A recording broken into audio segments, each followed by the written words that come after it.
Hello, my name is Kate Gibson, and I'm the program manager for the Bill Lane Center for the American West. We're excited to welcome you to today's virtual event titled Frederick Law Olmsted, Designing America, featuring a talk by Laurence Cotton and a Q&A afterward moderated by Clementine Jang. Laurence is a writer, filmmaker, and public historian specializing in the legacy of Frederick Law Olmsted. As a biographer of Olmsted, he regularly travels across North America to present his PBS film on Olmsted and to deliver the talk you are here for today. As a landscape historian, he is also active with the National Association for Olmsted Parks. Clementine is a landscape architectural designer originally from South Korea. She is the co-founder of Soft Studio, a plant-focused design practice based in Oakland, California. She holds a master's in landscape architecture from Harvard University Graduate School of Design and a bachelor's in interdisciplinary sculpture from Maryland Institute College of Art. The event will begin with a talk by Laurence on Olmsted and his impact, particularly in the Western United States. After this, in the last 15 to 20 minutes, Clementine will take questions from the audience for Laurence. Please use the webinar's Q&A function located on the bottom bar to submit your questions throughout our webinar today. Live captioning is also available for this event. To access the captions, please click the CC icon located on the bottom bar of your screen and select either Show Subtitle or View Full Transcript for your preferred option. We will plan to wrap up today's event at around 3:15. A recording of the conversation will be available on our website afterwards and will be sent to you via a follow-up email. Thank you all for attending. And with that, I'd like to turn the event over to Laurence. Okay, and hello everyone. Let me share my screen, see if this works.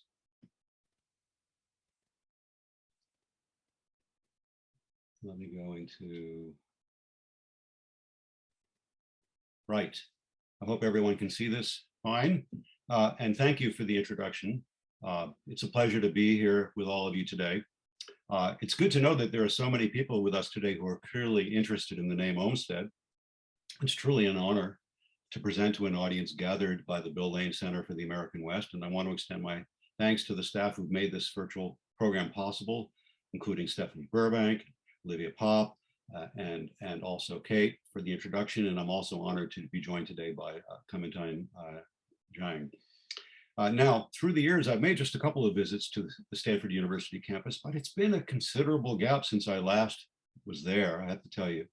I want to make it clear from the outset that I am far from an expert on the Olmsted campus plan, and I will touch on it later, but this is not a topic focused on that. I'm certainly looking forward to the next occasion when I can visit the Stanford campus and examine it through the Olmsted lens. Before I go any further, I want to alert you to the fact that indeed, April 26, 2022 will mark the 200th birthday of Frederick Law Olmsted's. Olmsted 200, as it's called, communities across the US are readying for the spring, and really the entire calendar year, it's already started, of 2022 to commemorate the legacy of all the Olmsteds, the father, the two sons, and the Olmsted Brothers landscape architecture firm. This is the plan today. I will review Olmsted's life and career. Then we will explore the Olmsted legacy across North America, including Olmsted Sr., but also the works of the two sons. And then we will spend a little more time focusing on the Olmsted landscape legacy in the American West, finally drilling down to that legacy in the state of California. Let's start by learning more about Frederick Law Olmsted, the man. Here's a colorful description.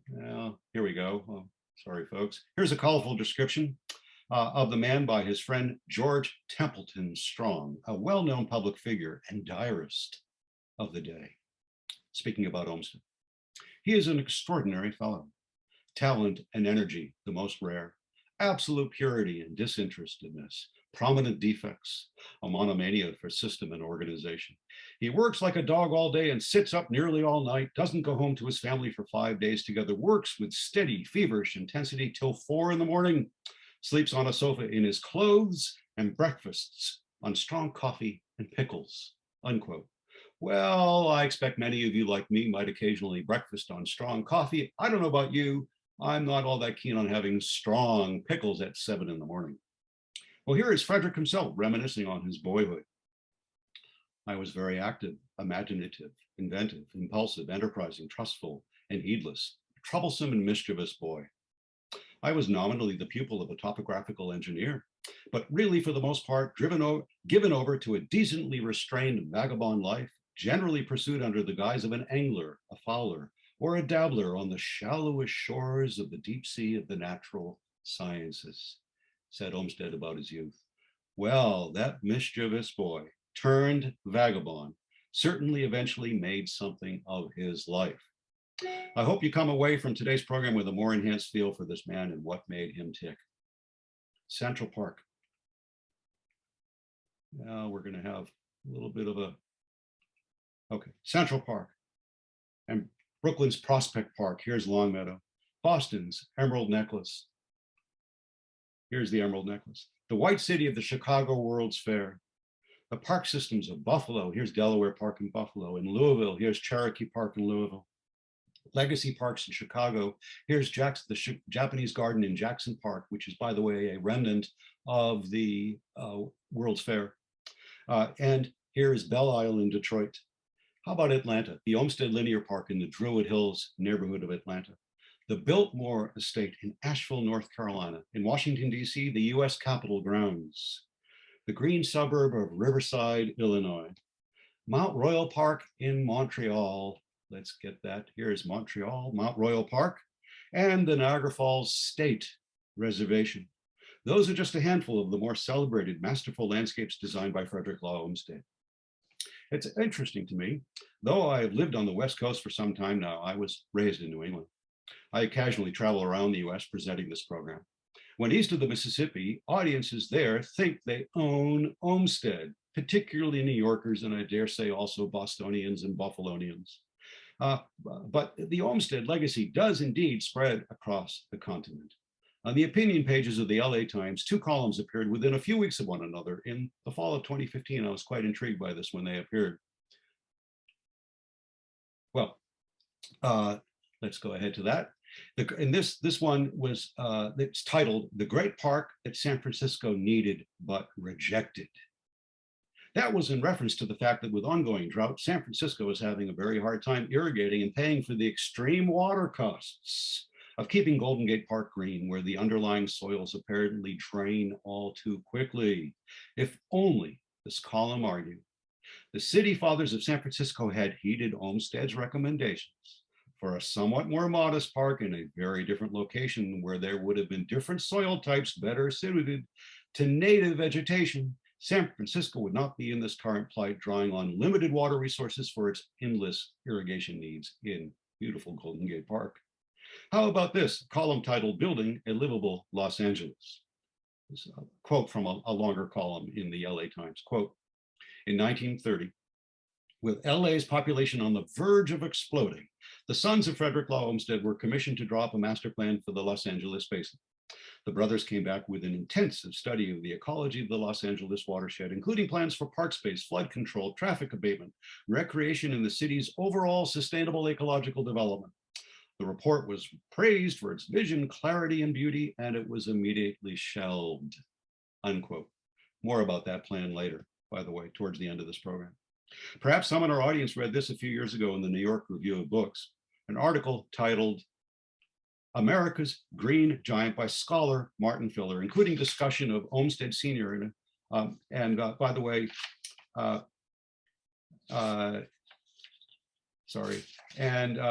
it also included discussion of this very volume. It's a collection of Olmsted's writings. And this is what the author, Martin Filler, wrote in the New York Review of Books. After initially calling attention to the acclaim that has been received by the High Line Linear Park along Manhattan's West Side, Filler writes this, quote, "Yet however much the High Line has enriched the post-millennial megalopolis, its social effects pale in comparison to the revolutionary vision of the public park as promulgated by its greatest American exponent, the 19th century polymath, Frederick Law Olmsted," unquote. Well, I expect some of you read this during the COVID winter of 2021. I'm sure Central Park looked like this 2 weeks ago, exactly. And this was in the COVID winter of 2021 in the pages of the New York Times, a moving essay by Michiko Kakutani, who is an avid bird watcher. And the heading was Finding a Refuge in a Snowy Owl in Central Park. I'm going to quote a longer extract from her column. Quote, Central Park has long provided a refuge from the anxieties and stresses of daily life, perhaps never more so than during the coronavirus. New Yorkers who visited the park every day, as well as those who had long taken it for granted, felt a renewed love for this amazing rectangle of green in the heart of the big city. Its startlingly lush woodlands and rolling lawns, its meandering trails and wide open meadows. And of course, its astonishing wildlife, including owls. Here's that very snowy owl. Hawks, herons, and a dizzying array of other birds who for generations have used Central Park as a vital rest stop in their migratory travels, knowing what many humans only came to fully appreciate during the uncertainties of the pandemic, that the park is a beautiful and essential sanctuary, unquote. Thank you, Michiko. Just to give you a sense of a path that brought me to this film, and actually I'm going to speed through this a little bit. I don't want to take up too much time on my autobiography, but I was raised in Boston suburbs. As a youngster, my family would drive right by Franklin Park to visit my maternal grandparents. As an adult, young adult, college student, I would walk through the Fenway, the Back Bay Fens and the Fenway, and I would go to Jamaica Pond and walk around Jamaica Pond, gorgeous, gorgeous pond, and I would botanize and stroll. And this time of year, I would cross-country ski in the Olmsted designed Harvard Arnold Arboretum. All of those parks are integrated into Boston's famed Emerald Necklace, a crescent of Olmsted designed parks and parkways that wind around a major portion of the city. Of course, I would also eventually, a little later on, visit Central Park and eventually, finally, come across Prospect Park in Brooklyn. And the first time I entered through this very arch, Endale Arch, and looked down the expanse of the Long Meadow, that's the Long Meadow in Prospect Park there, tears welled up in my eyes as I was simply overwhelmed by its sheer beauty and utter perfection. That was decades before the making of this film was a glimmer or a glint in my eye. By the way, this is the former Endale Arch. A little later in this program, I'm going to show you what it looks like today, recently restored to its original beauty. Perhaps some in the virtual audience today saw our original PBS film. Let's see if I can bring it up. Perhaps some of you saw this today. Perhaps you caught the PBS broadcast. Perhaps you managed to locate it subsequently on PBS or managed to stream it on one of the platforms. Well, a short version of how I got to this film project. 27 years ago, I moved to Portland from Boston, and I learned that the park system in Portland was master planned by another Olmsted, the stepson, John Charles, who not only master planned the parks in Portland, but he master planned the parks of Seattle and Spokane, as you'll hear about in a little bit. And I said to myself, wow, I need to learn more. I started digging deep down into the biographies and other scholarly literature. I started interacting with some of those scholars, conversing with scholars, landscape design practitioners, landscape architects, specialists in landscape history in America. I approached an old friend and a colleague and a chum back east. His name is Laurence Cotton, and co-founder of Florentine Films with Ken Burns, and I proposed a collaboration. And finally, after 7 years' time, this film premiered in several of the key Olmsted Park cities of the East and nationwide on public television. I hope some of you saw it. In the years since, I've continued to meet with scholars and practitioners digging deeper into the archive, still with a vast library covering half my home at this point. And I've continued to revisit favorite locations and also visit yet. There's still more Olmsted landscapes, private designs, and even public parks that I've yet to visit across America. It's an ongoing exploration. But it'll allow me to summarize some of the salient content of the film and expand upon it a little, and allow me to share some of my gleanings with you of my explorations during these past, some 14 or 15 or more years. Rather than reviewing Olmsted's entire career in this program, I want to simply launch him on his career trajectory, if you will, and hint at some of the stops along the curvilinear path, if you will, that caused him to become America's great park maker. His early years in brief. Let's see, his early years in brief. That's okay, we'll start here with the Connecticut landscape. He began, by the way, his life began in 1822 as the first son of a successful merchant, John Olmsted of Hartford, Connecticut. As a youth, Olmsted the youth, Olmsted roamed his native Connecticut countryside, initially in his father's saddle on rides through this beautiful countryside. Young Frederick attended several boarding schools in Connecticut, but he had to abandon plans for college due to weak eyesight. He worked briefly for a New York City dry goods importing firm, but the young man was captured by the romance of life at sea. In 1843, he set out for China as an apprentice seaman. Thus, Fred Olmsted had his year before the mast, if you will, as a seaman sailing to China and back. In fact, it was a rather harrowing, life-defying experience.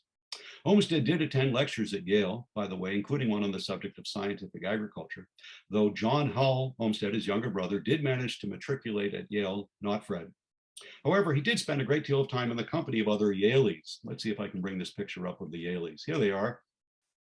That's on the top right. That's, if you can see my cursor, that's the younger brother, John Hull Olmsted. Below him, with his head turned to the side, is Frederick. And to Fred's immediate right, center, really, of the picture, staring at us rather powerfully, is Charles Loring Brace, who, by the way, would remain a lifelong friend and ally of Olmsted and would influence Olmsted's entire career and actually help him move along in his career. In 1846, Olmsted began to explore a career as a scientific farmer, a field that was on the rise. He apprenticed first at a model farm near Syracuse, New York, and then with his father's financial assistance, he bought a farm, a property on the Connecticut shore, farmed it briefly, didn't work out real well. Subsequently, he buys a larger property on Staten Island, and he names it Tussumuk Farm. On the bottom is Olmsted's original sketch of that farmhouse. The top, I believe, is an early 20th century black and white photograph of the farmhouse at Tussumuk Farm. This is what it looks like today. Let's bring it up. There it is, the Olmsted Beale House. It's on Staten Island, of course. It's a rather degraded site, but it was recently placed on the New York State Historic Register and maybe on the National Historic Register. I can tell you there's quite a group organized right now that is working to raise funds on an ongoing basis to restore both the house and the property as a public park, a public historic park for the public to visit to learn about his career, where it started on Staten Island. By the way, he practiced, experimented with new farming techniques and new drainage techniques, which came in handy when it came to the building of Central Park. In 1850, Frederick travels to Europe and the British Isles in the company of his brother and also Charles Loring Brace. And in that same year, in 1850, he's also hired by the New York Times to tour the South and file reports from the field. In 1855, he becomes partner in the firm that publishes this magazine, the popular Putnam's Monthly. This is June 1855. That business, however, fails, unfortunately, in 1857. But that same year, Olmsted's first book, based on his travels through the South, A Journey in the Seaboard Slave States, is published. 1857 is a momentous year in Olmsted's life. He's appointed the first superintendent of Central Park.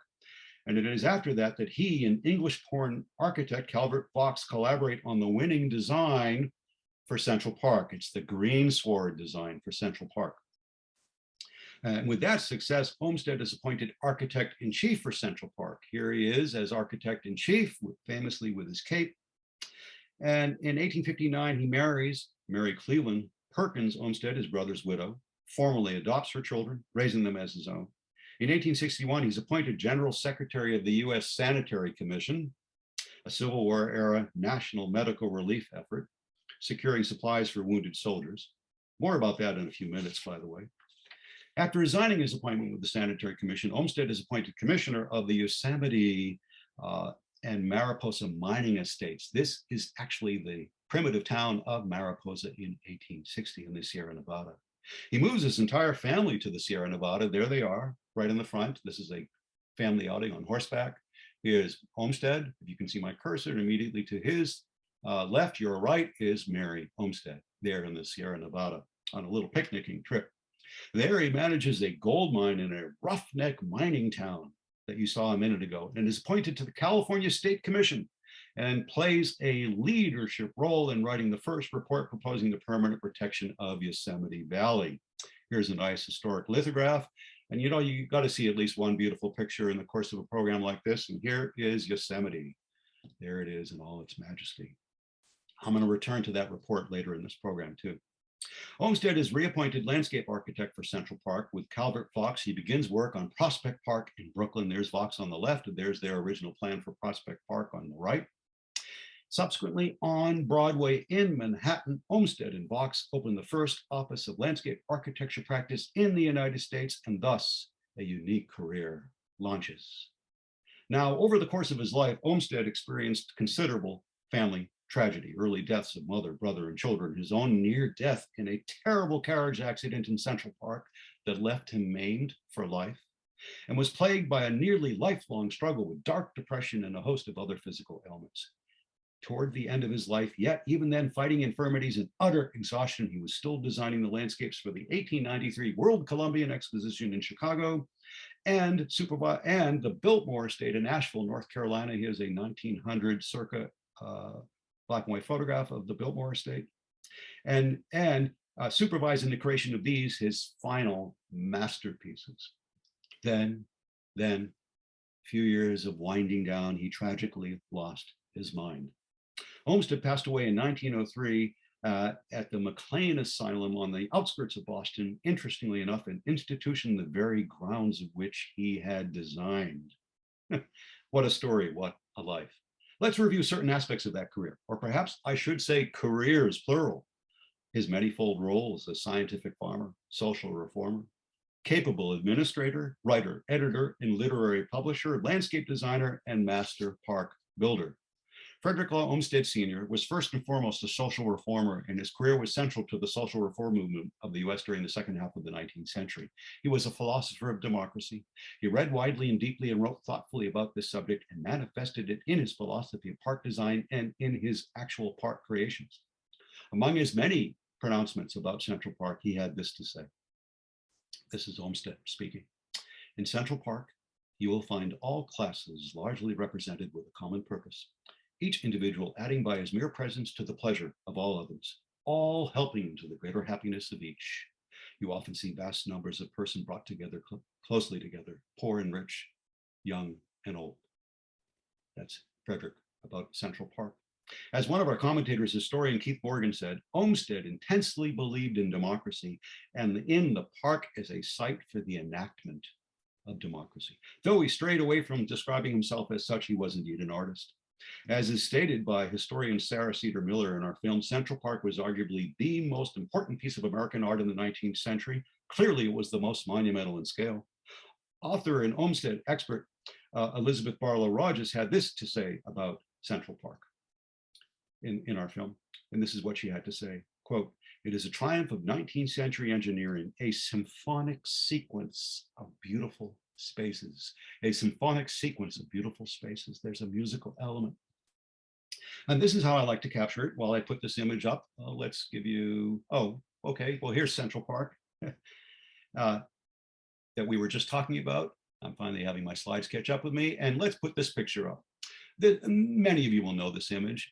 It's often known as the Oxbow. It is an oxbow on the Connecticut River. I think the actual title is After a Thunderstorm. Of course, it's by famous Hudson River School painter Thomas Cole. And by the way, I attended college just a few miles from here, and I've actually been to this very site. I've hiked up to this portion of Mount Holyoke many times in my younger years.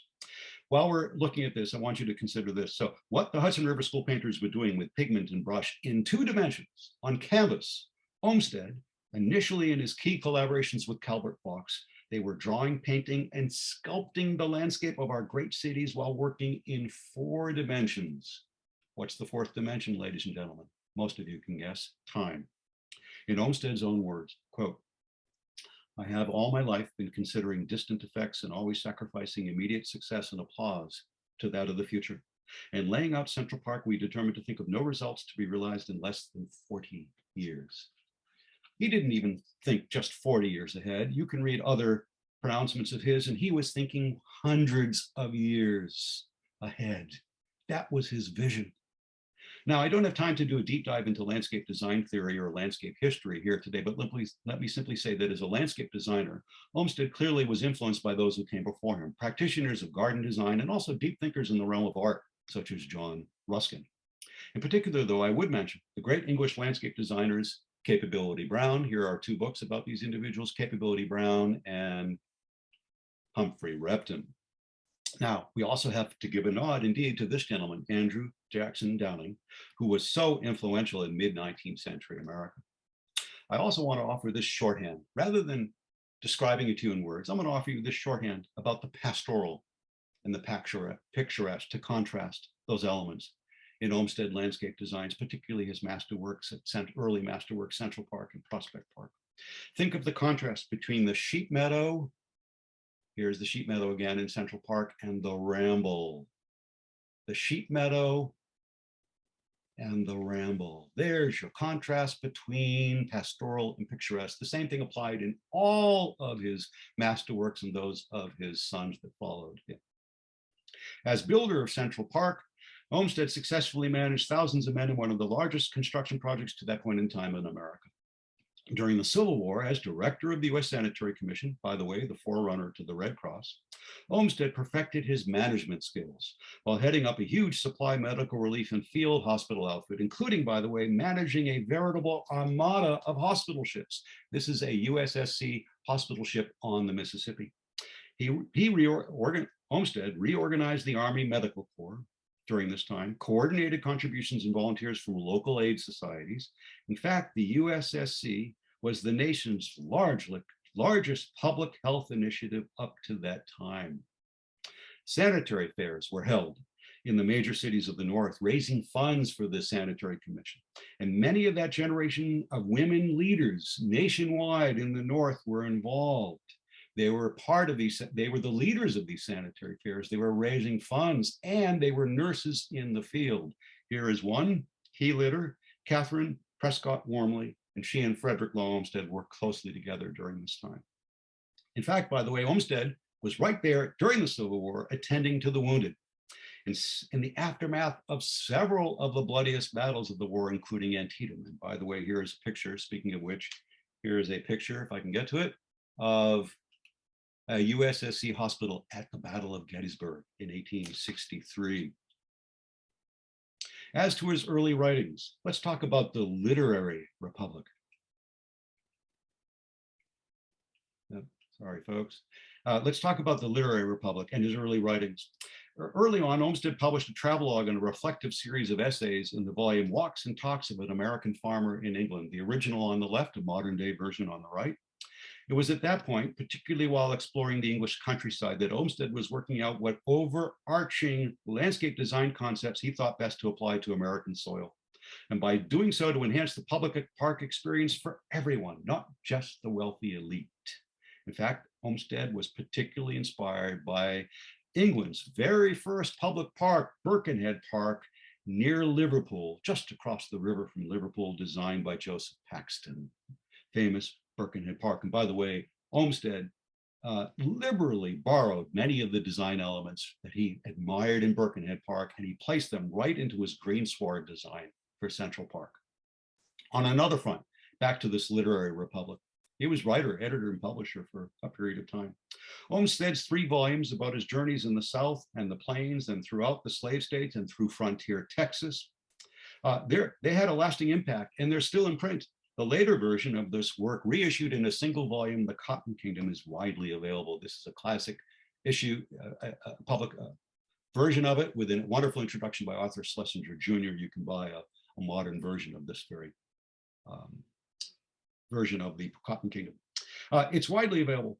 Olmsted's journalistic career started, by the way, when he was hired by the early iteration of the New York Times. This is a map. I should add, this is a map that he also supplied with the Cotton Kingdom. That's an Olmsted map for the Cotton Kingdom, but he was hired by the New York Times, an early iteration, as a roaming correspondent, and to file reports from the field under a pen name, by the way, where he appeared to be traveling in a foreign land, if you will, the antebellum South. The first book was published, when the first book was in fact published in England, it had a huge impact on intelligentsia and helped sway British public opinion away from supporting the Confederacy, where British public opinion was leading at the outset to the Civil War, to becoming more neutral at that time, British public opinion. And it was cited by none other than Charles Darwin himself as influential in his thinking about race as he was preparing The Origin of Species for publication.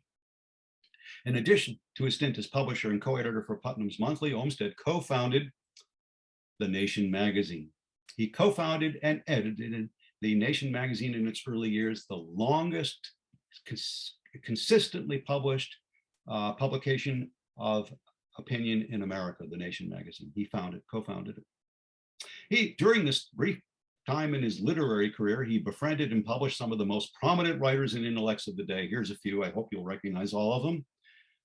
Starting going clockwise, on your top left, that's Ralph Waldo Emerson, Henry David Thoreau. Some of you, I hope, will recognize Herman Melville, and this lovely woman here on the bottom left is Harriet Beecher Stowe. Many other prominent writers, you could add Washington Irving, among others. Additionally, Olmsted had contact with several key painters of the Hudson River School, including notably Frederick Edwin Church. Now, this is obviously not Church. This is a famous canvas by Church of Niagara Falls. We're going to talk about Niagara Falls in a little bit too. Well, you get the point. Between Putnam's Monthly and the Nation, through his social circle and ties to the cultural leadership, his contacts were a veritable who's who of the arts and letters of America during this era. And to that list, by the way, can be added many of the leading social reformers of the day. I don't have time to dwell on that. One note, we did try to give some due credit to Calvert Vaux in our film, Olmsted's partner, the man who brought Olmsted into the actual design of Central Park, who subsequently convinced Olmsted to return to the business of park building once Prospect Park was in the offing.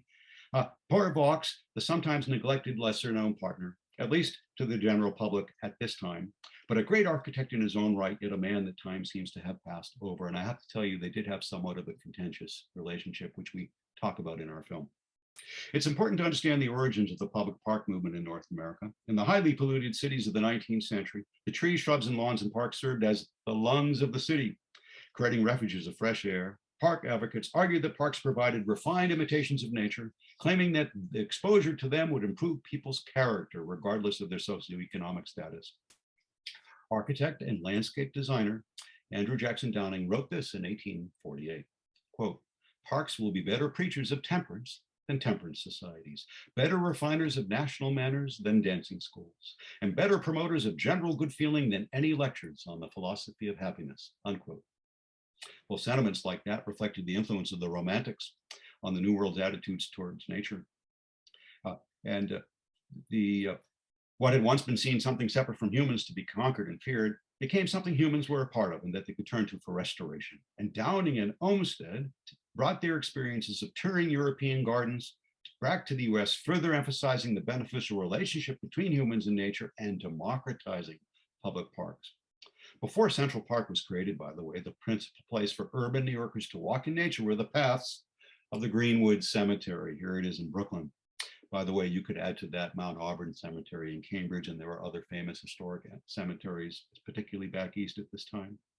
And I should emphasize here that parks were absolutely seen as instruments for public health, as in the mid-19th century, New York and all cities were still dealing with outbreaks of cholera and other ravaging diseases.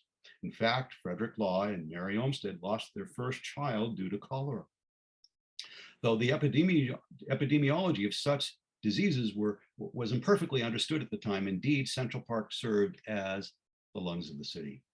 In their arguments supporting the design for Central Park, here's that greensward design again. In their arguments supporting the design for Central Park, Olmsted and his collaborator Vaux wrote this in 1868, quote, "There is no doubt that the more intense intellectual activity which prevails equally in the library, the workshop, and the counting room makes tranquilizing recreation more essential to continued health and strength.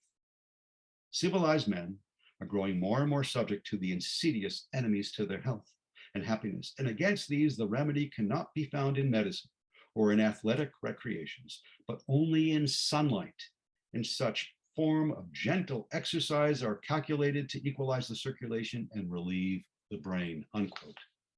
Well, you may not entirely agree with their case for active versus, for their case for passive versus active recreation. We might have a different sense of that today. But as you can see, in essence, they were clearly proponents of what could be called forest bathing, a concept, the modern version of which originated in Japan, much in vogue in this time. But I have to wonder, ladies and gentlemen, what Olmsted would think if he were with us at this moment in time, when he would see so many people wandering around the outdoors with soundtracks continuously beaming into their ears, not listening to the birds and sounds of nature, or worse, just like this trio, not anything to offend the three of them, but just like this trio, not observing the natural world, but rather looking down with their eyes entranced by their shimmering screens. No doubt they're solving the problems of the world, right? but you know they're paying attention to their social media feeds. Now, our film zooms in on the stories of Central Park, Prospect Park, Buffalo, and Boston's Emerald Necklace. A few comments about those projects before I move on. Olmsted and Vaux, by the way, considered Prospect Park their masterpiece. And by the way, many Olmsted scholars would still point to that one collaboration for the two of them as their masterpiece. For one, they weren't hemmed in by a rectangular area as they were at Central Park. They did not encounter nearly the same level of political or fiscal interference. Plus, they didn't need to make as many compromises with their design. And by the way, here is that picture. When I first entered Endale Arch, it was a dank, dark tunnel, and it remained that way until just a couple of years ago. Up until 2 years ago, that's what Endale Arch looked like. It's just been restored to its original, authentic beauty. Isn't that something? That's from the Grand Army Plaza entrance in Brooklyn into Prospect Park, Long Meadow on the other side of that. Isn't that extraordinary? Now, I want to point out about Boston's Emerald Necklace, a note about Boston's Emerald Necklace, by the way, the Back Bay Fence project that really Olmsted first tackled even before he went on to create the Emerald Necklace. The transformation of a tidal basin, the original Olmsted 1887 plan is on the left, a modern day graphic is on the right. That was the tidal basin. They transformed the tidal basin there in the Charles River and the Fens. That was in essence a part of the public sewers for the city of Boston. And arguably this can be pointed to as the first true wetland restoration project in American history. The first true wetland restoration project in America, the Back Bay Fens in Boston. I could talk about many of the delightful discoveries in the making of this film. One was Buffalo. Before beginning research on the film, I had not been to Buffalo since I was 6 years old. I had a faint memory of Niagara Falls. But arguably here it is, the Buffalo Olmsted Park system is literally the best preserved in all of America and maybe the best maintained as a system of parks. It's worth noting indeed that they were designed as the first truly integrated park system in America, connected with parkways invented there and then by Olmsted and Vaux. That's the historic parkway on the left, Lincoln on the left with horses in the middle, earthen path, modern day Bidwell Parkway on the right in today's Buffalo. And these parkways had segregated lanes for pedestrians, bicyclists, and equestrian traffic early on. They were in effect long linear parks that connected the principal parks of Buffalo. Here is Delaware Park on the left and Front Park on the right. Just two examples of the many gorgeous Olmsted parks in Buffalo, often incorporating traffic circles, by the way, on these parkways. And the brilliant idea behind Olmsted's thinking was to think of the city as being contained within a giant park, that the city is contained within a giant park or a system of parks. Also of note in Buffalo, by the way, there's been a good deal of acclaim to the recently restored Richardson Olmsted complex. This building, with its landscape complex of buildings, with its landscape designed by Olmsted, started out life as the Buffalo Insane Asylum. And I should mention that this collaboration between landscape architect Olmsted and architect H.H. Richardson is one of the many such extraordinary collaborations in New York State and Massachusetts. So Olmsted later in life had a level of collaboration with H.H. Richardson, Henry Hobson Richardson, similar to the earlier collaborations that he had with Calvert Vaux. Plus, you have the Niagara, there in Buffalo, nearby, you have the Niagara Falls State Reservation designed by Olmsted and Vaux, their last collaboration. A little background is in order here. In 1860s at Yosemite, Olmsted had advanced the theory that a republic had the responsibility to protect scenic beauty. In the 1870s, he put theory into practice at the highly degraded site of Niagara Falls. That is what it looked like until Olmsted tackled it. The national campaign led by Olmsted to preserve the waterfall complex was called the Free Niagara Movement. It amounted to the first big national campaign for scenic preservation. Olmsted and Vaux were commissioned to design the future New York State Reservation, the first state park in the United States. And I entirely agree with the commentary in our film. Go to the falls themselves are beautiful, they're powerful, they're majestic, but go out to Goat Island. Here's the bridge designed by Vaux. On the rapids above the falls, landscaped by Olmsted and Vaux, here is the final pedestrian bridge leading to the Three Sisters on Goat Island. Go out there above the falls with the mist rising and the roar of the falls below. It is a rich visual an oral sonic experience, everyone. You got to check it out. Let's talk about John Charles Olmsted. We're going to talk about the two sons for a bit. Let's talk about John Charles Olmsted. Let's give him a picture. Here he is. This is the classic picture we see of him, also known as John C. Olmsted. John Charles, sequentially nephew, stepson, and business partner of Frederick Law Olmsted. The young man learned his father's acute skills of reading the land, understanding soils and vegetation types, and acquired his father's artistic skills as a draftsman and as a landscape designer. He joined his stepfather's firm. Here it is in 1875 after graduating from Yale. This is at Fairsted, now known as the Olmsted National Historic Site in Brookline, Massachusetts. Before his father's retirement, by the way, he worked with his father on many projects, including the Back Bay Fens in Boston and the Biltmore Estate. Then as senior partner with the Olmsted Brothers firm, he led many projects. I'm not going to get into them all, many of them on the East Coast, but there's Atlanta, Louisville, and Chicago, but this is Essex County, an entire county-wide park system. This is gorgeous Branch Brook Park with the flowering cherries in the spring. This is in Newark, New Jersey, by the way, folks. John Charles Olmsted, by the way, left a huge mark in the Pacific Northwest across both urban and rural landscapes where I live here. So I'm going to report to you from the Pacific Northwest for a minute. From Idaho to Victoria, BC. He was invited out here by the cities of Portland, Spokane, and Seattle. And upon his first visits to the area, he was struck by the irregular terrain, the towering trees. Here's a view through to Puget Sound, through the Doug Fir. This is, I believe, on the mainland coast of Washington, looking west. And also he was entranced by the distant vistas, as you see here, across bodies of water and views of magnificent snow-capped peaks. Let's see if I can bring that up. Here is Mount Rainier from Seattle, downtown Seattle in the 1920s. These views of magnificent snow-capped peaks seemingly hovering nearby. I do want to point out, folks, how John C. Olmsted's appearance changed as he spent more and more time traveling from Boston to the Pacific Northwest, back and forth. Note this transition from the straight and narrow appearance in Boston to where he adopted something of a Sherlock Holmes look in the Pacific Northwest. It's interesting how that happened. Funny thing, the same thing happened to me when I moved from Boston to Portland. Go figure. Well, John C. Olmsted developed the master plans for the entire park systems in these three cities of the Pacific Northwest. He laid out many of the parks and parkways, in particular, in both Seattle and Spokane. In my hometown of these past 27 years, Portland, Oregon, John C. Olmsted designed the 1905 Lewis and Clark Centennial Exposition Grounds, which, by the way, put Portland on the national map.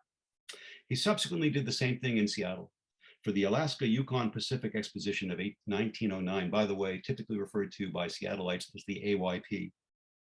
Note this picture, note the sight lines, note the Court of Honor, as it was called, in the middle, note the fountain, note looming, exaggerated, I have to tell you, in this pixelated art card, but note Mount Rainier. And here coming up is the modern day campus of the University of Washington. It became the centerpiece. The centerpiece here is the Drumheller Fountain. Way up here in the distance, not exaggerated, but accurate in this photograph, is snow-capped Mount Rainier. That's how Olmsted used his landscape designs. He worked on both simultaneously. He knew that the AYP grounds would become the campus of the University of Washington, the new campus, by the way. John C. Olmsted worked on 35 different projects for the Seattle Park System, more than any other city in the region. Does that look a little bit like Buffalo? You bet. His designs are still conspicuously evident today on locations such as Volunteer Park. Let's give you Volunteer Park, a nice historic art card. Green Lake, and the Washington Park Arboretum. Arguably, by the way, Volunteer Park, here it is today, remains the crown jewel of Olmsted Park designs in Seattle. Now, if I were presenting this program for an audience in the Pacific Northwest, as I did last night, I would give you many additional examples in Portland and Spokane, but here is but one, Laurelhurst Park. That's in my background, by the way. That's where I am today, virtually. I'm reporting to you from Laurelhurst Park. It's about a mile from where I live, and perhaps it's considered the most authentic Olmsted Park in Portland, which also has its own Olmsted Park system, John C. Olmsted. By the way, he also recommended that Portland protect a vast forest landscape on the flanks and summits of the West Hills of Portland. Let's see if I can. This is a huge forested landscape still today, 5,000 acres above and just north of downtown Portland. This gives you a better sense of how the city features in. That's the Willamette River Industrial Corridor in the foreground, and in the background is downtown Portland. the second largest urban wilderness park in the United States, crisscrossed with trails. Here is a beautiful, modern, lovely designed a footbridge across a perennially running creek. It even runs in the dry summer in the heart of Forest Park, which, by the way, includes important wildlife corridors and patches of old growth trees. Let's go further north. Let's go further north for a minute. Now a well-established residential neighborhood. There's no place like the uplands in Victoria, BC, actually Oak Bay on Vancouver Island, a municipality immediately adjacent to Victoria. It started out as lands owned by the Hudson Bay Company. Olmsted master planned every single home site. Here's the Olmsted brothers master plan for the uplands, but on John C. Olmsted master planned every single home site there. And this is the uplands streetscape with its beautiful kind of antique lampposts. Before I turn to Frederick Law Olmsted Jr., I just want to very quickly pass over or mention the City Beautiful movement, because the City Beautiful movement really, in fact, got its design start with the World Columbian Exposition in Chicago, 1893, and it set things in motion. Various parks were designed with the City Beautiful movement kind of theme and aesthetic, including Lake Park in Milwaukee. It's often pointed to as one of those examples.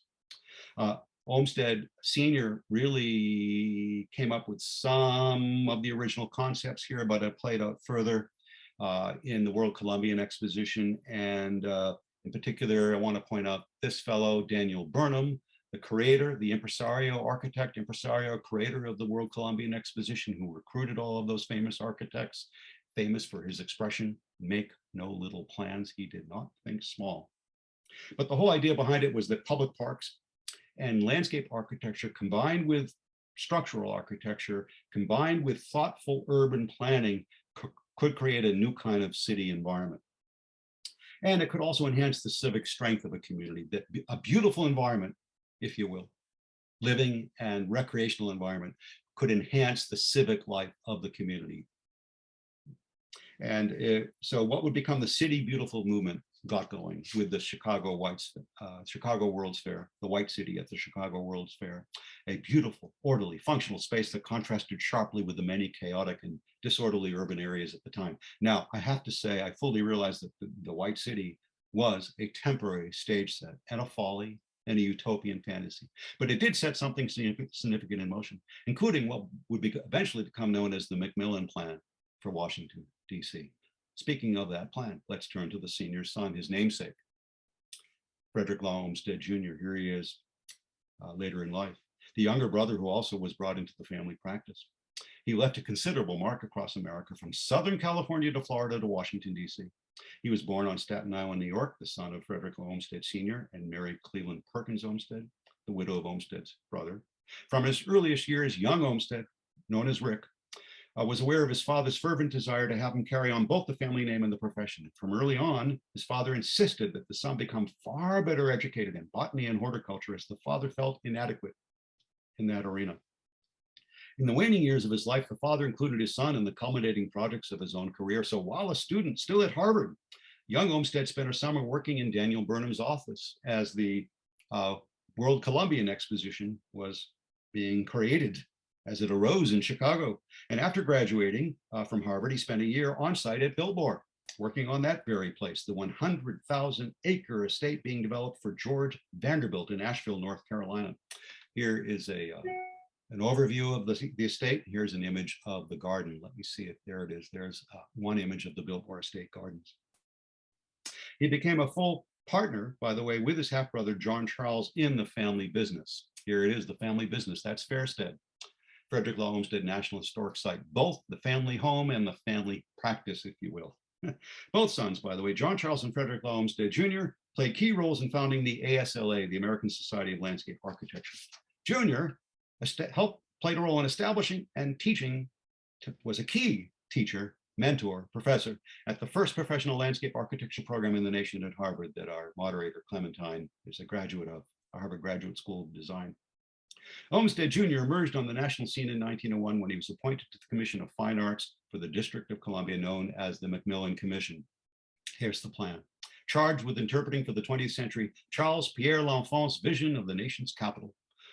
Olmsted worked with his father's colleagues from the Chicago World's Fair to transform Washington into a work of civic art. A partial listing of Junior's projects in the nation's capital reads like a guide to Washington, D.C., including, here's but a few: the National Mall, the Jefferson Memorial, Roosevelt Island, the National Cathedral grounds, the National Zoo, the White House grounds here indicated as the Executive Mansion, and Rock Creek Park, two beautiful bridges and trails in Rock Creek Park. By the way, speaking of the nation's capital, I do want to remind you that Frederick Law Olmsted Sr. left his mark there. Sr., as you heard earlier, did extensive landscaping work on the U.S. Capitol grounds, including reorienting the entrance and designing and seeing to the installation of the Capitol steps. I want to repeat that, folks, the Capitol steps. Remember, Olmsted Sr. saw all his public commissions as public spaces where Americans would enact democracy. I'm not going to comment on that any further. In August 2015, the National Park Service hosted a special event commemorating the 150th anniversary of Olmsted's historic report.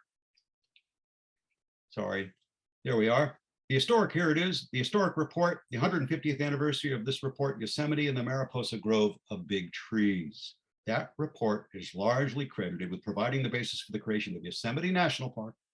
And the report's thoughtful wording is considered by many to be the first step in the establishment of our national park system. You might remember, by the way, that the National Park Service celebrated its 100th anniversary in 2016.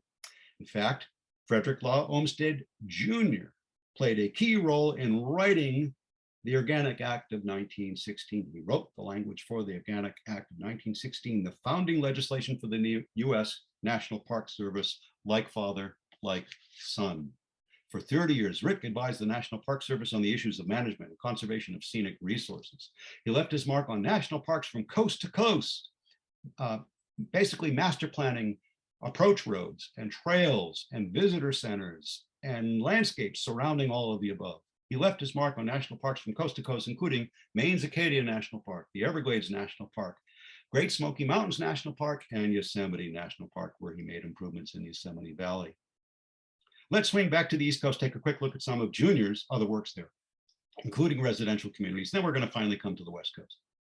By the way, designing residential enclaves were something of a specialty for the Olmsted's father and sons.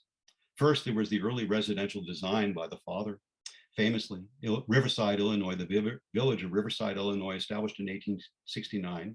It boasts being one of the first planned communities in America. It has several unique and defining features, including here is the meandering path in its central park, if you will. But it also had curvilinear streets, ample setbacks, pastoral parkways with open lawn and naturalistic groupings of trees interspersed throughout the village. It's quite famous. I want to highlight just three of Junior's residential masterworks, moving from north to south. Here's Forest Hills Gardens in Queens, Roland Park in Baltimore, and the community of Mountain Lake. Here it's indicated as the Mountain Lakes Estates Historic District in Lake Wales, Florida. Immediately adjacent to that is this, Clock Tower Gardens, Junior's most celebrated botanical garden environment. I'm looking forward to being there in 3 weeks' time. Adjacent to Mountain Lake, these two sites are in Lake Wales in the Central Florida Highlands, about an hour south of Orlando. What a jewel. Now, I've already provided a glimpse into the Olmsted legacy in my region, the Pacific Northwest. Where else can we find Olmsted landscapes in the American West? First, I want to take you to the Rocky Mountain states, in particular Colorado. The most significant site there is the mountain park system that can be found in Denver. This comprises some 16 or so properties that sprawl across 4 counties on 14,000 acres of land.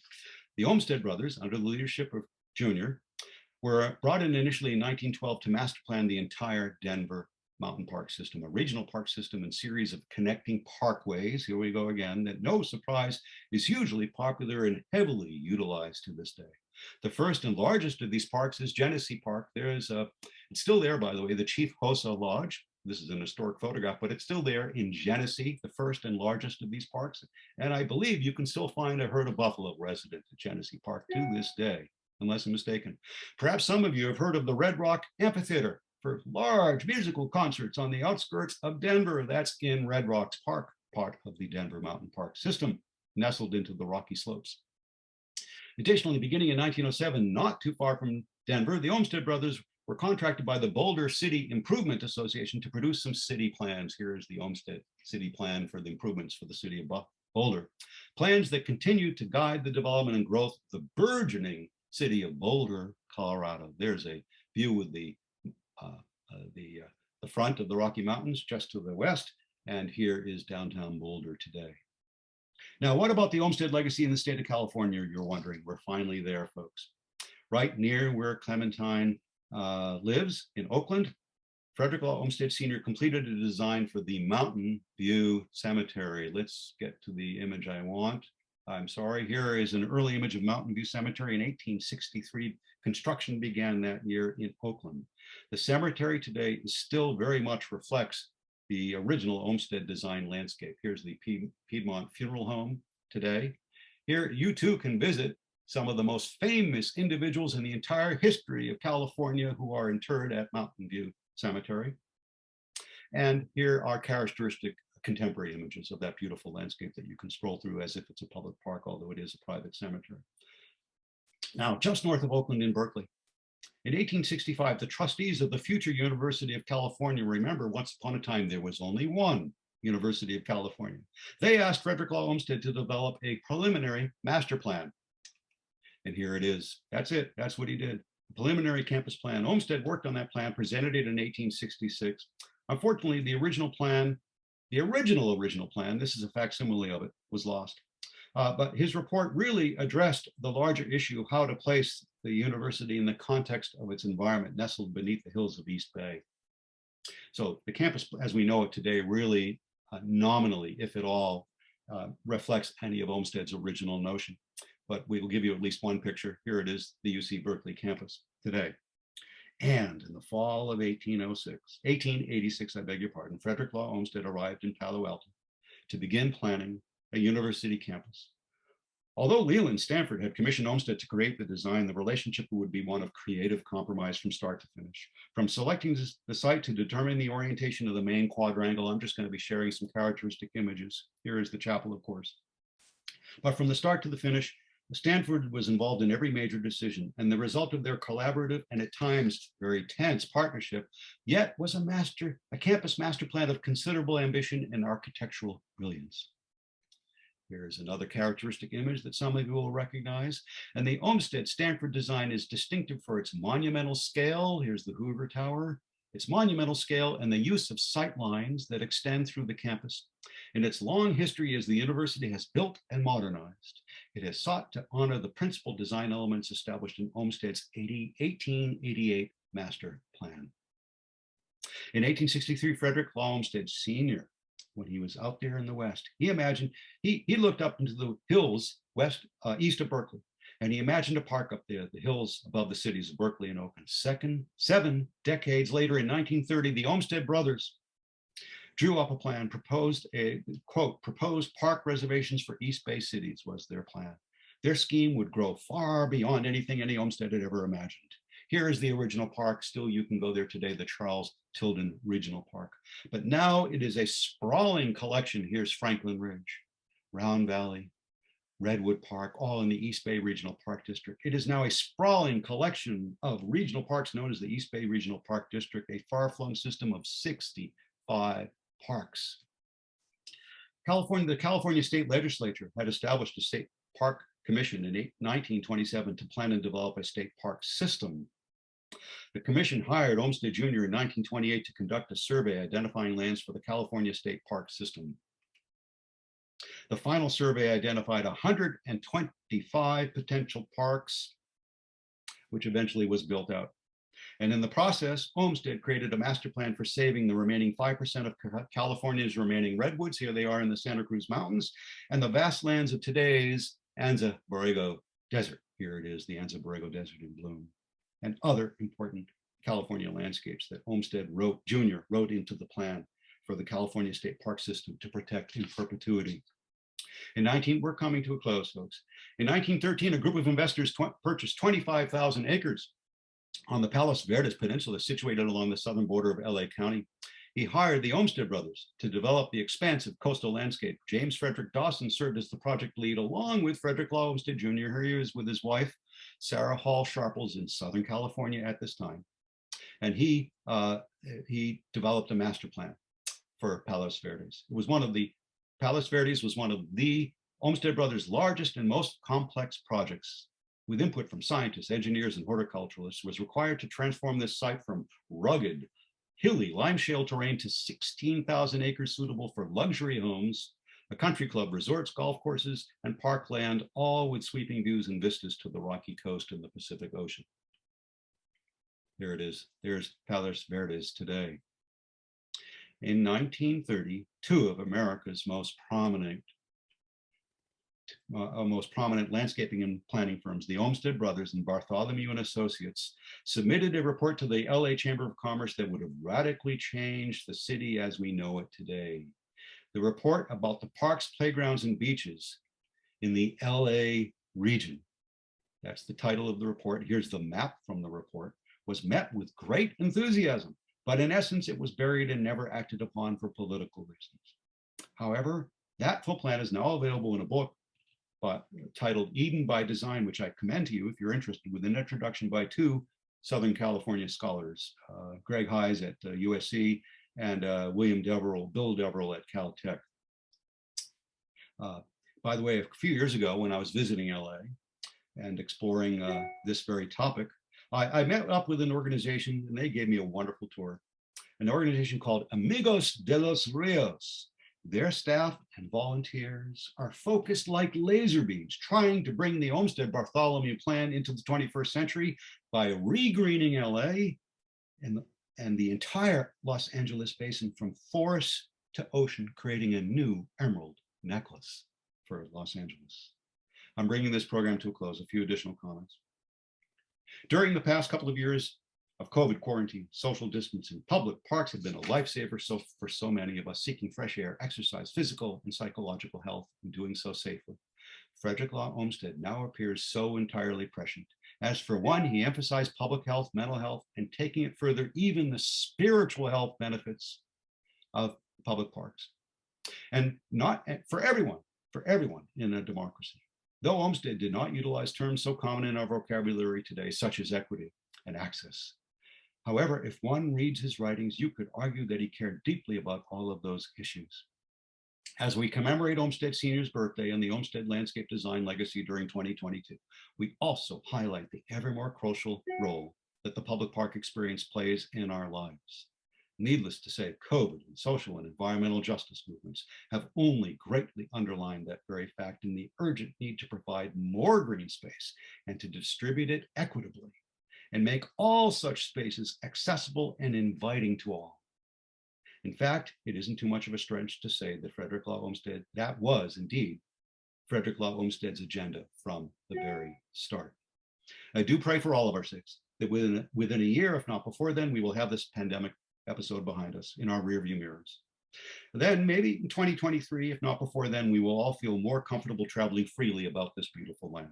I urge you to revisit cities that you have not been to in a long time, or see parts of America that you have never seen before, including cities that have been in the news for not such positive reasons.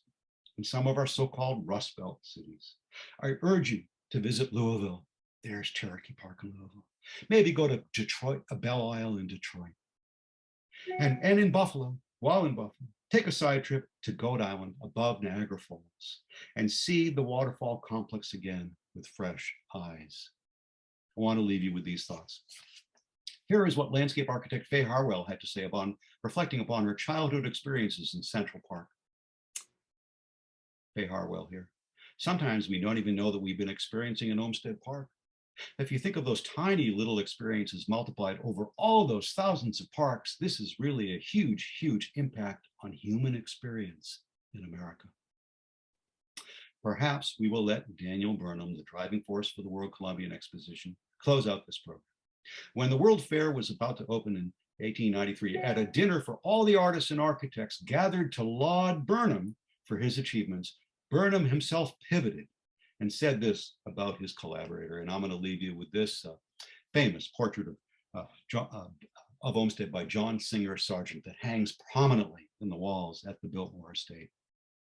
Now I'm quoting Daniel Burnham. Each of you knows the name and genius of him who stands first in the heart and confidence of all American artists, the creator of your own parks, Frederick Law Olmsted. An artist, he paints with lakes and wooded slopes, with lawns and banks and forest-covered hills, with mountainsides and ocean views. He should stand where I do tonight, not for the deeds of later years alone, but for what his brain hath wrought and his pen has taught for half a century. Finally, in Olmsted's own words, folks, the beauty of the park should be the beauty of the fields, the meadow, the prairie, of the green pastures and the still waters. What we want to gain is tranquility and rest to the mind. Is it doubtful that it does men good to come together this way in pure air and under the light of heaven? Frederick Law Olmsted. Seems to me that that prescription, if you will, rings as loud today in 2021 as it did in the late 19th century. Thank you, Frederick Law Olmsted and Sons. Thanks to all of you for your time and attention today. Thanks to the Bill Lane Center for hosting this program. I'm going to quickly throw some books call some books to your attention if you have any interest. I could triple this list easily, but I cannot more highly recommend A Clearing in the Distance by Witold Rybczynski, a classic as far as I'm concerned. Also, Genius of Place by Justin Martin. Also, the reigning elder statesman and dean of Olmsted scholarship in America, his classic book, Frederick Law Olmsted, Designing the American Landscape, was just republished as a beautiful, magnificent desktop volume. By the way, it's not just pictures, it has an extraordinary text to complement those pictures. You can't go wrong with this book. New biography just came out, hot off the press, first ever biography of Frederick Law Olmsted Jr. by Elizabeth Hope Cushing. Also, hot off the press, The Power of Scenery, Frederick Law Olmsted and the Origin of National Parks by Dennis Drabell. Also hot off the press, Architects of an American Landscape by Hugh Howard. It's about Henry Hobson Richardson and Frederick Law Olmsted and their collaboration. There's at least 3 new books coming out in the next 6 months that I'm aware of. There are probably more than that at this time during Olmsted 200. Here is some more Olmsted 200 for you. If you want to take a screenshot, here is the olmsted200.org site and how to be in touch by social media. Here is our film. Take a screenshot of that rather complex URL, but you can see our film just by Googling it for PBS. But if you go to this very website, you can see a great deal more supplementary video material and many scholarly essays about Olmsted and his design philosophy and his legacy and that of his sons. I recommend going to our dedicated website, which is hidden. It's not so easy to find if you just search for it randomly. Here are a handful of both my sources and your resources. Feel free to take a screenshot of this. I won't spell it all out for you, but you can read for yourself. And thank you, everyone. This is how you can be in touch with me. Thanks. It's been a pleasure. I look forward to interacting with Clementine and taking your questions. Thank you. Thanks, everyone, and thank you, Laurence, for painting such detailed picture of what the world of Olmsted was like and how he has navigated his career through his life. For everyone in this event, feel free to put questions in Q&A and then we'll answer them. I'm not a historian or an expert of Olmsted, but I really believe in the power of the landscape, and then I'm a practitioner. And I think it's just incredible how Olmsted was like a farmer, journalist, publisher, philosopher, social reformer, preservationist of the wilderness, and landscape architect. And just like thinking about how like Olmsted Sr. and then Olmsted brothers, his sons, have practiced in the West. Based on your research, how is it like different or similar between Olmsted Sr. versus Olmsted brothers, his sons, in the design principles as well as types of work they created? Do you think like Olmsted brothers, while following his father's legacy, like were met with similar like administrative or political challenges when they were trying to realize public landscapes in the West? Good series of questions, Clementine. Yes, to be sure, they were met with some challenges. administrative challenges, bureaucratic challenges, fiscal challenges, design challenges, as was their famous father, which some of the father's stories are well documented, particularly with regards to Central Park. But no doubt they were met with some of them. They also, they were operating at a different time and place. At that point, they also had a firm. So they actually had their draftsmen and their designers, and they were part of a firm, and there was a bigger body of work, and the whole field of landscape architecture was being professionalized. Right, because the Olmsted Junior, or not actually the John, he like established American Society of Landscape Architects. They together, the two Right, sons together. Established at the ASLA. I will mention, and you and I might have spoken about this previously, I will mention that both brothers, I dare say, were a little bit more sensitive to native vegetation and to the native ecology. Olmsted was a senior, knew about drainage. Boy, was he a specialist in drainage and soil types. But he also included in Central Park, Prospect Park, many exotic plants, materials, trees, shrubs. And as far as I can tell, as the sons moved on, they were more sensitive to an emphasis on native vegetation, not exclusively, but much more so than was the father. And John Charles, in particular, in the Pacific Northwest, it's very clear that he was responsive to the environment in the full sense of the term. He was responding to the environment in the creation of his parks up here. And no doubt, I think, and yes, it's actually it's documented. Junior was too, for instance, in Colorado with the Denver Mountain Park System, and with the East Bay Regional Parks, and even in Palos Verdes. Mind you, keep in mind, I told you the story about Olmsted Sr. and his original proposal for a future Central Park for San Francisco, when he was also paying attention to the to the more arid climate of the American West. So, but I think the sons were even more responsive to the local environment, the local ecology. That's great to hear. I'm gonna read out one of the questions from Q&A. Andy asks, is it true Leland Stanford favored making his university resemble Eastern counterparts with expansive lawns, which Olmsted thought would require constant watering that he believed was scarce in the West? Olmsted favored drought-tolerant plants and shrubs. So I assume that he advocated also for like more native species, but Stanford wanted the East Coast look. Correct. And Stanford, as you all know, had a huge overbearing ego. And clearly, as is often the case, Clementine, you know this, the client will have his or her way and would overrule the commissioned architect on the project. And often Leland did, no doubt, unquestionably have his way, including that very aspect. He did want it to look a little bit more, yes, it has the unique architecture, which is certainly makes Stanford stand out, and does not look particularly like an East Coast in terms of East Coast University. Certainly doesn't look like Harvard Yard, does it? But nonetheless, he wanted expansive lawns, and which would require a lot of irrigation and plantings to go with.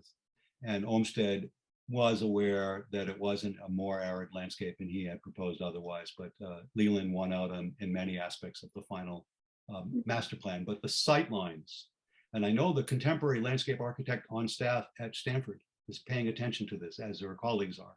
They're still adhering to some of the original Olmsted master planning. They're still adhering to some of the sight lines in new buildings and in new or restored landscapes. So I actually saw her deliver a wonderful presentation about that a couple of months ago at the National Building Museum. And it was a wonderful contemporary tour of the Stanford campus through the Olmsted lens.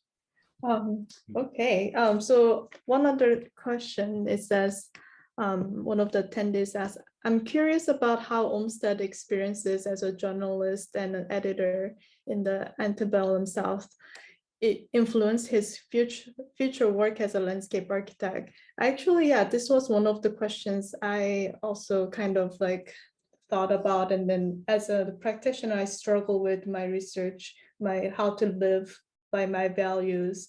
and then he writing about Cotton Kingdom, and then he like kind of goes back to like republish like during his career as a landscape architect, he like goes back to publish these things. And how do you think he actually like apply that into the landscape design beyond just like creating a public park that is inviting for everyone? Right. Well, first, let me mention there is a brand new book due out in 1 month that's going to talk exactly about this. And I and everyone else in this arena is so much looking forward to it. I wish I could cite you the exact title, but I know Rolf Diamond is one of the authors. And it touches on his experience in Yosemite, touches on his experience writing about the South, touches on his Civil War experience, and how all of those influenced his subsequent work as a landscape architect. The one, and you actually hinted on one of the answers. One of the observations that Olmsted kept making, even aside from the institution of slavery and the economics of slavery, which was a major centerpiece of his writings, particularly about the Deep South, he also was struck by how ownership was held by a few. The way capital worked in the South is that there was the wealthy few and the vast numbers, not just of poor blacks, but also poor whites, who were not benefiting from a community wealth and community amenities. Compared to the North, where there were public libraries and public schools, and already the first public park in America. Well, it was on the verge. And other public amenities, that the South was extraordinarily poor at that time in the 1850s when he was traveling and observing and writing in public amenities. It was just had a paucity of public amenities.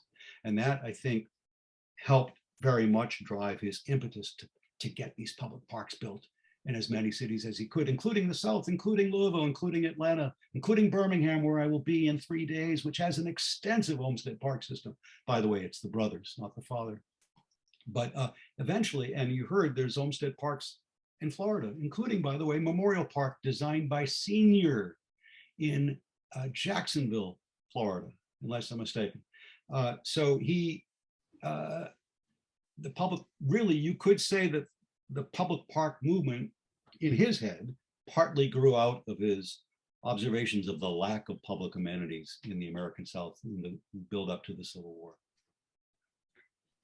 Great. Okay, another question.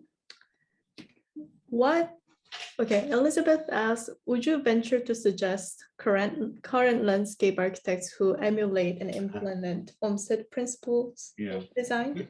There's a lot of them, and I need to develop a list. I can mention a few. Pete Udolph, whose name is pretty well known. Unless I'm mistaken, Pete was one of the individuals behind the High Line in Manhattan. But Pete Udolph, who also has a beautiful new garden on Belle Isle. They contracted with him to design a new garden on Olmsted's Belle Isle in Detroit, just opened last year. He's a plantsman, not a landscape architect, but I very much enjoy his thank you. His work. And then I think the kind of natural beauty he brings in the planting design is quite so beautiful. And yeah. Thank you for the clarification. So rather than just mentioning names of architects, and by the way, there's many who claim they have no connection to Olmsted, but if you're practicing, I think you will admit, if you're a practicing landscape architect, even if you didn't go to the Harvard Graduate School of Design, you have to admit that somewhere in the background, you were influenced by Olmsted. You cannot but help it because he's the father of that line of work. Yeah, but I think just mostly like more than like reading about him, like visiting his parks, like the experience you have when you're walking along the like path, you see like opening up the views and closing the like intimate like spaces, and you realize that like it's like, I mean, he curated this moments, but also like it's the nature that he allowed nature to like kind of do its wonders. And then I think he was really good at kind of leaving those kind of moments for it to play on its own. I remember the line I quoted earlier, Elizabeth Barlow Rogers, who, by the way, was the founding director of the Central Park Conservancy and is a noted Olmsted scholar in her own right. She described Central Park in our film as a symphonic sequence of beautiful spaces, a symphonic sequence of beautiful spaces. And it's a wonderful line. Now, instead of pointing out another practitioner, I'm going to point you to a particular park, a contemporary park, brand few years old. There are actually many such parks in America, but one that I've experienced twice over, and I know the principles behind it. It's on the outskirts of Louisville. Louisville itself has a wonderful Olmsted senior park system, but on the outskirts of Louisville, because they knew Louisville would be gobbling up its rural hinterlands, it helped to have some private wealth here, but some private wealth collaborated with public entities to, first of all, to launch a brand new entity called 21st Century Parks. But they created an extraordinary, I forget how many miles long it is, linear park system called the Parklands of Floyd's Fork, all sensitive to the native ecology, and with contemporary landscape design with elements which you no doubt would appreciate in your field. And it's gorgeous and it's beautiful and it's totally works and everyone utilizes it, and it protects wildlife corridors and streams, and it's all about native vegetation. And from the get-go, it was inspired by the Olmsted vision. From the get-go, everyone involved with this project saw it as the Olmsted vision reinterpreted for the 21st century. And it's right there on their website. And it's wonderful. And I cannot more highly recommend it. Everyone, go to Louisville. It's a great city anyway. It's a great city.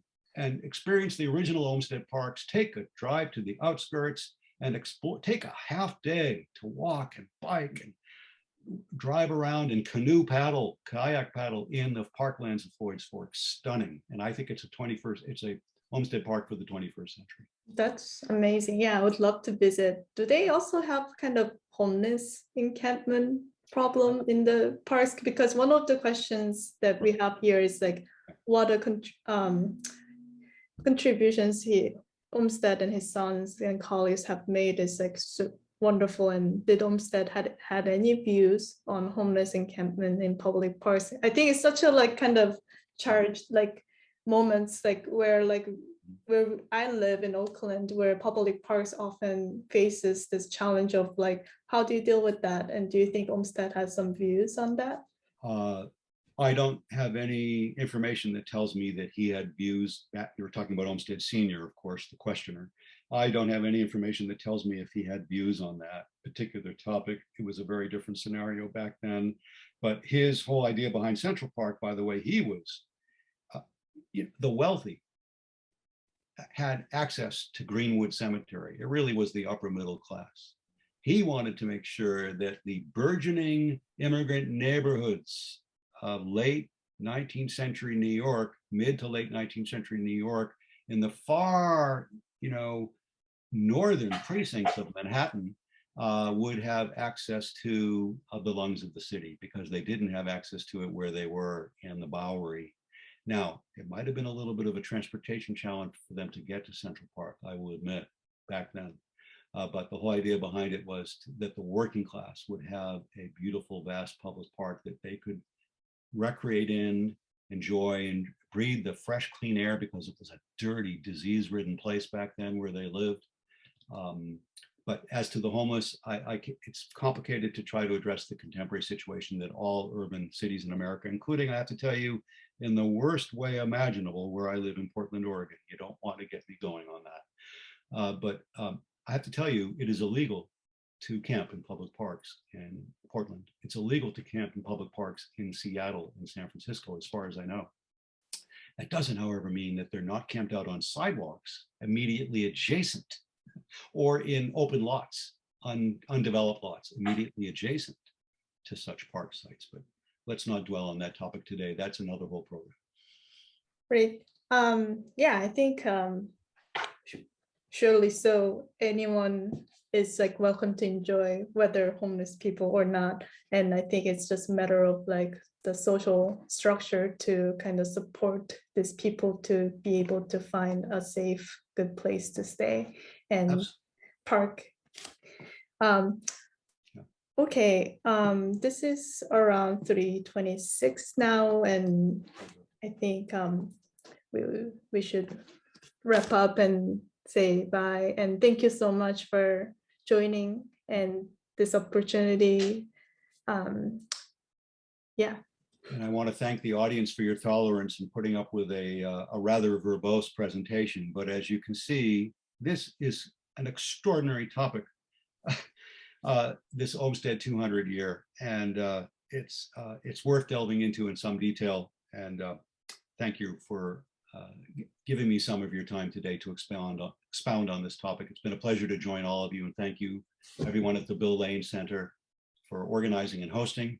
And thank you, Clementine, for moderating. Yes, thank you. On behalf of the Bill Lane Center, I'd just like to say thank you so much to Laurence and to Clementine for their time today and for the engagement with our audience. We really appreciate you joining us and sticking through to the end. So a recording will be sent out after the event to all registrants. And we hope that you share with your friends if you found this conversation fruitful. Thank you. Thank you, everyone. Bye-bye from Portland, Oregon. Thank you, everyone.